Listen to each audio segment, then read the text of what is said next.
tous et bienvenue dans cette partie de la formation. Dans cette partie, nous allons commencer avec la mise en page de notre menu gauche, ok, pour avoir cet affichage que nous avons, voilà, sur le côté, ok.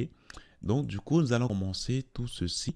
Alors, première des choses, il faut penser déjà au positionnement. Alors, si j'ouvre mon menu gauche ici, vous voyez que l'élément vient se mettre par rapport, vient se mettre en dessus des éléments qui étaient déjà dans la page, ok? Et lorsqu'on tente de défiler ici la page, vous voyez que ça ne bouge pas. Ça ne bouge pas. Donc, en gros, cet élément est positionné de façon fixe par rapport à notre page. Et donc, pour y arriver, déjà, je viens ici. Donc, nous allons rendre tout simplement cette boîte-là fixe, ok?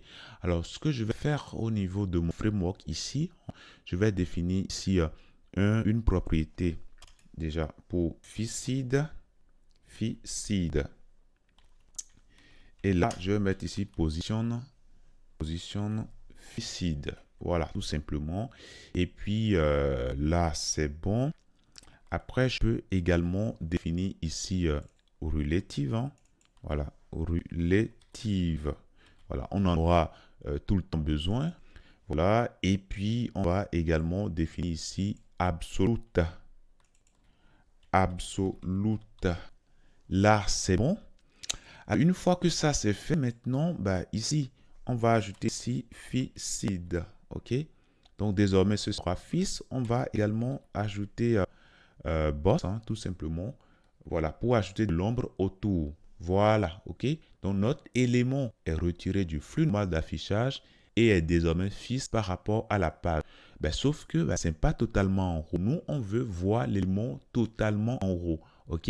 Donc, c'est simple. On viendra tout simplement cibler l'élément. Donc, là, je vais venir au niveau de mon style.css. Je vais commencer par mettre un léger commentaire et je mettrai tout simplement header left. OK? À l'intérieur, je vais simplement cibler mon élément. Donc, header, déjà header. Attention. Là, je peux effacer ça. Et je vais prendre maintenant le header left. OK? Left. Et là, il s'agit bien entendu d'une classe. Hein. Voilà. Donc, qu'est-ce que je fais ici? Alors là, ce que je vais faire, je vais définir ici z-index. Z-index. Allez, je vais le mettre à, voilà, un nombre très élevé pour m'assurer que je serai tout le temps en haut. OK?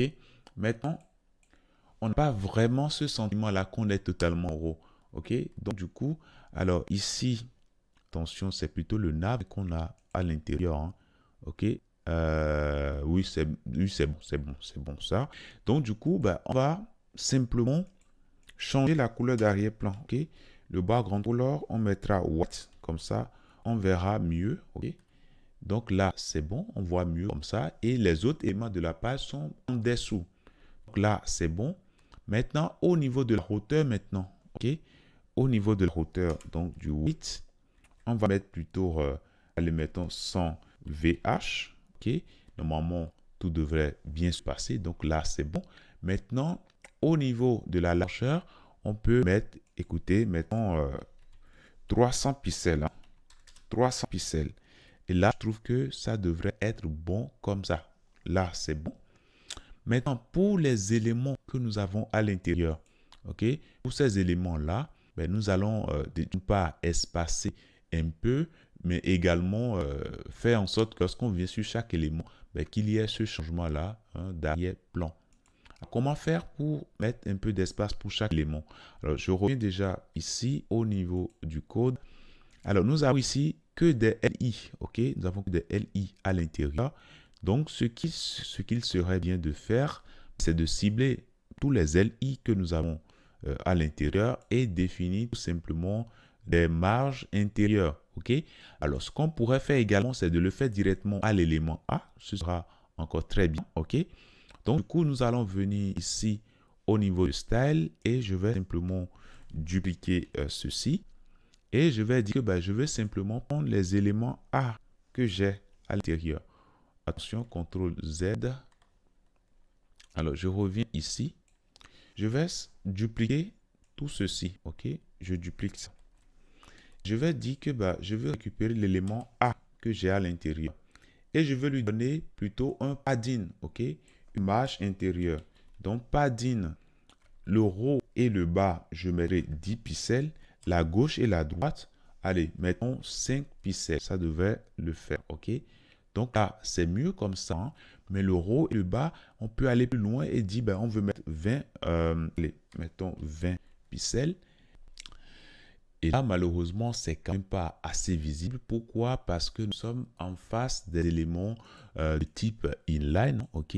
Donc, du coup, on peut mettre ici display block et vous allez voir directement ce qui va se passer. Vous voyez, on a désormais les paddings qui s'appliquent correctement. Donc, on peut même rester à 10. À 10, normalement, tout devrait se passer correctement.